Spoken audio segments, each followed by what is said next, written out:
Habíamos dicho que había dos modalidades de declaración de ineficacia de los actos realizados por el deudor durante el periodo de sospecha.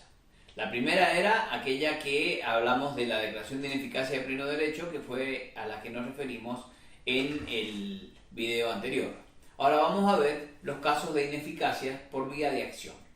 O sea que aquí ya no va a haber una intervención directa del juez, sino que se va a requerir de la existencia de un proceso judicial, proceso que va a tramitar por la vía del conocimiento, o sea, el proceso más largo y con mayor rigurosidad para su tramitación, digamos, y que como consecuencia del mismo el juez va a llegar a persuadirse si el acto realizado por el deudor en el periodo de sospecha se encuentra dentro de la categoría de acto ineficaz y en consecuencia lo va a declarar como tal y por tanto va a ser como si no existiera respecto de los acreedores, recuperando los bienes que han salido del patrimonio del deudor con anterioridad a la declaración de quiebra.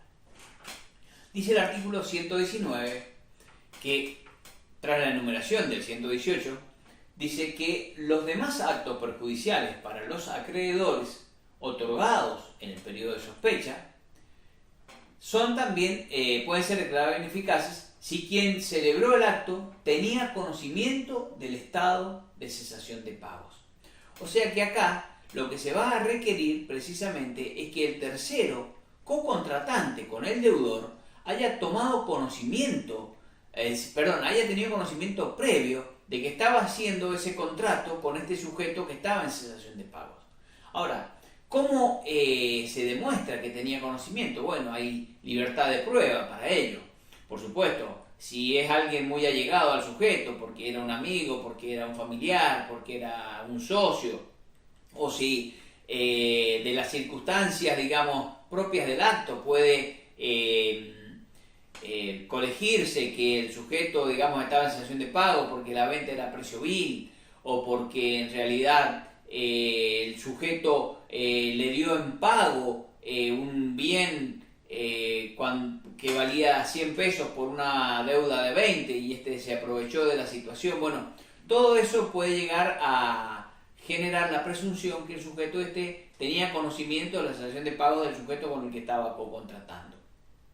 A veces, por ejemplo, suele ocurrir que por evadir o por eludir algún impuesto se consigna en las escrituras o en las compraventas de automotores un precio muy inferior al que realmente se está transando. Sin embargo, bueno, el precio que se ha consignado en la escritura es de un 40% del precio real. Y bueno, si después el que vendió cae en quiebra y el síndico inicia la acción y demuestra que el bien valía un 60% más de lo que se pagó realmente o de lo que surge de la escritura, bueno, ahí van a tener algún problema, digamos, va a tener algún problema el sujeto que realizó la compra pensando que se ahorraba pagar impuestos al poner un subvalor en el bien y entonces de golpe se va a encontrar con que ese bien se lo van a sacar y va a ir de nuevo a la quiebra. Y por supuesto que como no puede alegar su propia torpeza, no podrá decir que el bien lo pagó 100, aunque en la escritura dice 40. ¿Cuál es el fundamento de esta acción ejercida, esta acción ineficacia por vía de acción? Que puede ser realizada por el síndico o por un acreedor, ya vamos a ver en qué condiciones. Dice Grispo que es la violación al principio de la par condicio creditor. Simplemente, claro, porque este sujeto, al haber realizado ese acto perjudicial para los demás acreedores, en beneficio de un solo sujeto, bueno, ha violado, como dijimos, la par condicio creditor. ¿Quiénes pueden iniciar esta acción? Inicialmente la ley pone en cabeza del síndico la legitimación. Dice el artículo 120,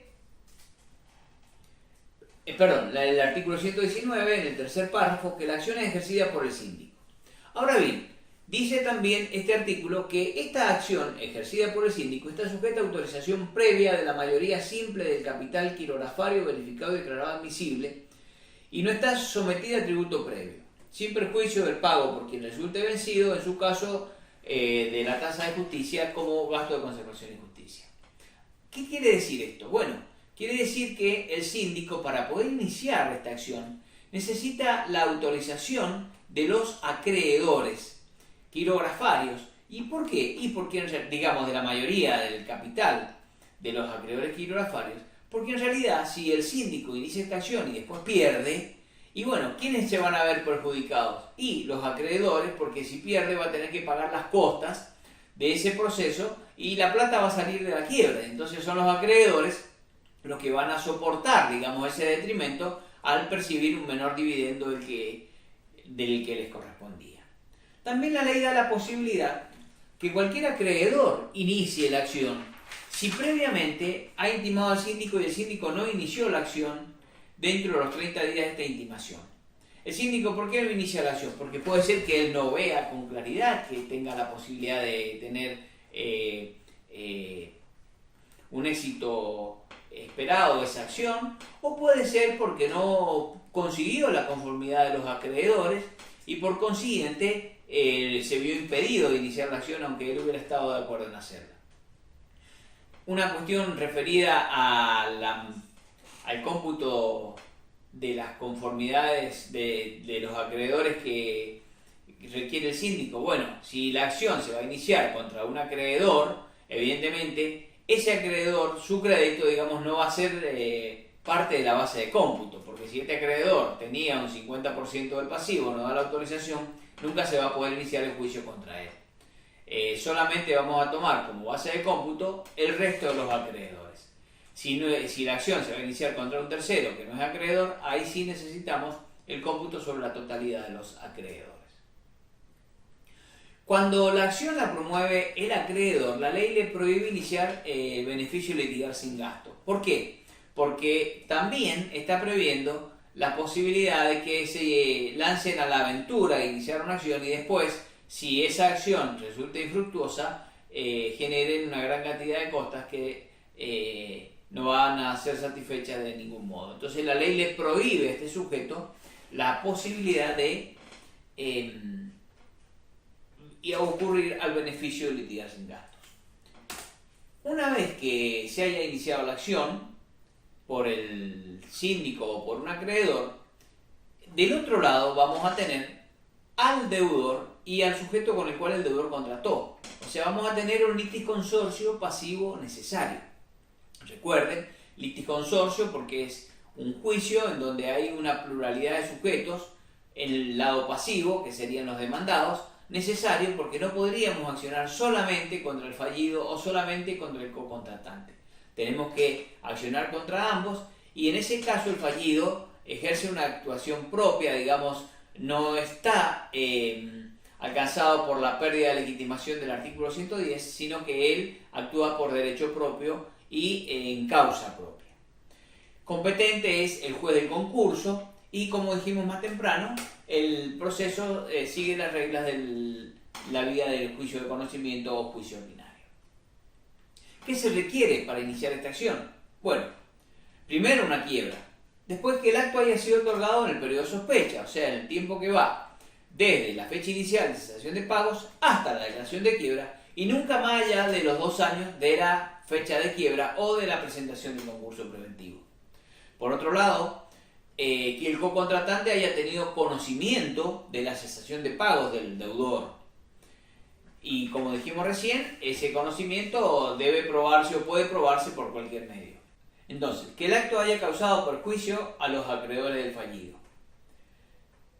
También la sentencia de quiebra debe subsistir al tiempo en que se declara la ineficacia del acto.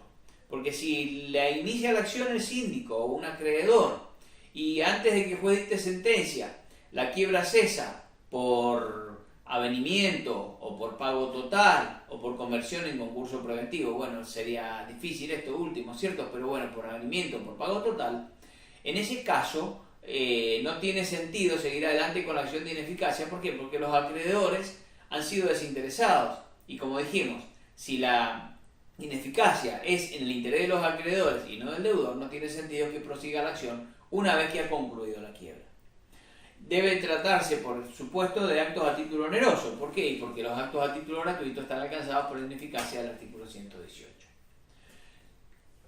¿Cómo puede liberarse el tercero cocontratante de esta acción? ¿Cómo puede hacer para conservar el bien que ha recibido como consecuencia de este acto cuya ineficacia se persigue. Dice la ley que el tercero debe probar que el acto no causó perjuicio. ¿Se requiere ánimo defraudatorio?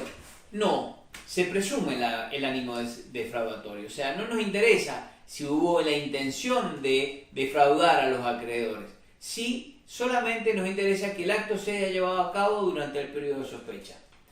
Y el conocimiento de la cesación de pago por parte del cocontratante es el elemento que se requiere para que se le dé curso a esta acción, sin que se deba demostrar que este sujeto quería perjudicar efectivamente a los acreedores, como es el caso de la acción pauliana.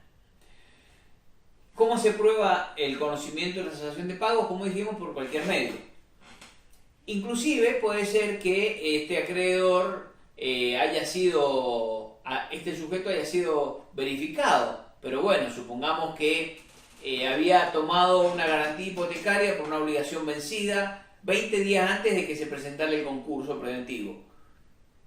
Evidentemente, cuando fue el concurso preventivo, como la cesación de pagos no nos interesaba, el sujeto podía verificar el crédito y va a ser verificado con privilegio especial. Ahora, declarada la quiebra y en donde ya entra en juego la cesación de pagos, acá ese mismo crédito que fue verificado con privilegio especial resulta inoponible a la quiebra. ¿Por qué? Porque se puede demostrar que este sujeto que tenía una obligación ya vencida, porque si no estuviera vencida sería ineficaz de pleno derecho, pero que tenía una obligación vencida, sabiendo que el deudor estaba en cesación de pagos, le obligó a que le diera una garantía para refinanciar, por ejemplo, la obligación vencida. Este proceso, que tramita por la vía ordinaria, tiene un plazo de perención de 6 meses, que es el equivalente al de nuestro Código Procesal Civil. Dijimos que para que los acreedores puedan iniciar la acción, se requiere que estos hayan intimado previamente al síndico para que la inicie, y si el síndico no la inicia, recién allí queda expedita la acción en su cabeza. Y el síndico dijimos que podía no iniciar la acción, ya sea porque el resto de los acreedores no le dio la conformidad o porque él no estaba persuadido del posible éxito de esa acción a la cual había sido intimado. En ese caso, entonces, es el acreedor el que va a iniciar la acción, y veremos que si ese acreedor resulta ganancioso, después la ley le va a dar una preferencia sobre el producido de lo obtenido como consecuencia del acto que se declaró ineficaz.